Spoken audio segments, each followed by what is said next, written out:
Hey team, welcome to today's Leadership Podcast, Part 3, Maximizing Your Time.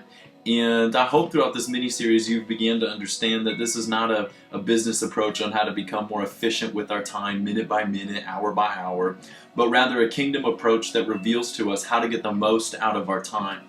Ephesians chapter 5 and Colossians verse 4 tell us to make the best use of our time.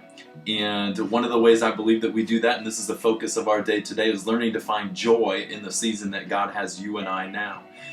So if you want a catchy phrase, here's my one key thought for you today, is that your attitude in this season will determine your altitude in the next. Your attitude in the season that God has you in now will determine your altitude in the next.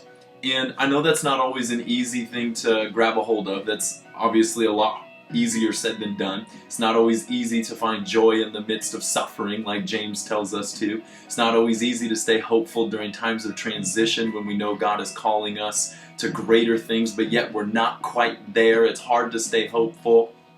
But if we can grab a hold of this idea that our current season is training ground for the next, that there is something for me now that God wants to teach me, I believe that will bring purpose. It'll give clarity to us now and will help us have joy where God has us now.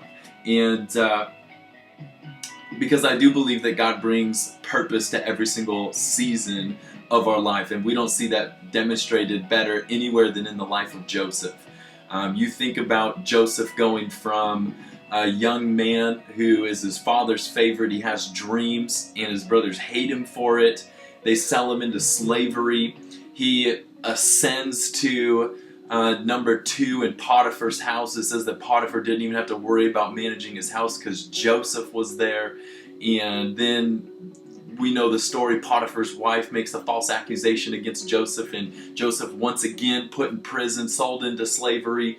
He interprets dreams, interprets Pharaoh's dreams, and then once again is promoted to number 2 in all of Egypt. The only person who outranked Joseph was Pharaoh.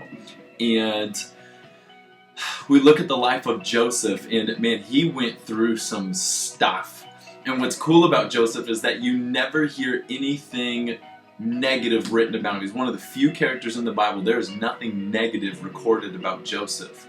And one of the things I think we miss when we look at his life, because we can read it all so quickly, it's just a few short chapters in Genesis, is that these weren't just events in Joseph's life. These were seasons in Joseph's life. We forget sometimes that Joseph spent years in prison. We forget that sometimes he spent years in Potiphar's house. He spent years as the number 2 guy in all of Egypt. These weren't just events in his life. These were seasons in his life. And because there's nothing negative written about him, we can come to the conclusion that he found contentment in every situation. And because of that attitude, he was prepared to handle the next season of life. His attitude in the current season determined his altitude in the next season. And oftentimes, I believe our lives often look like Joseph's. We get this calling, we get this dream in the beginning.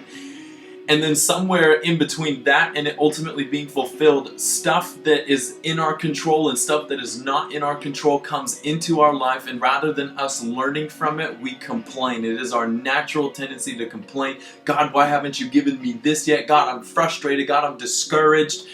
And in the midst of that, God would just say, there's something for you to learn here.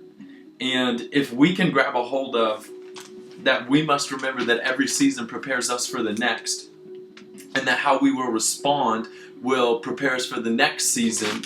I believe that you and I will begin to find joy today, and that we'll begin to maximize our life and our time here on earth today. And so I have some questions that I want you to consider asking yourself today.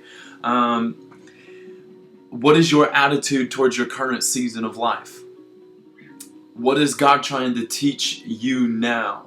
What is God trying to remove from your life right now?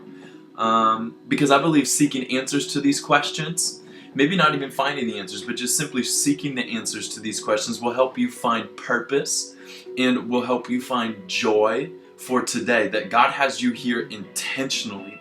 God doesn't make mistakes. You're in the season of life that you're in right now on purpose, because God wants to do something to you. He wants to do something through you, or He wants to get something out of you. And so I want you to remember this thought. Your attitude in this season will determine your altitude in the next. Last thought for you. The number one regret that I hear from leaders that I look up to is simply this.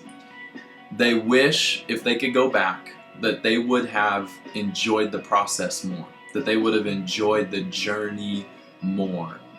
Even in the ups, even in the downs, through the valleys and the mountaintops, they wish they would have learned to enjoy the journey more.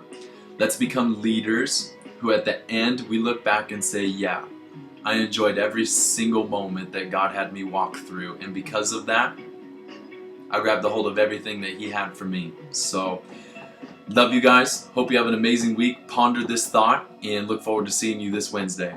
Peace.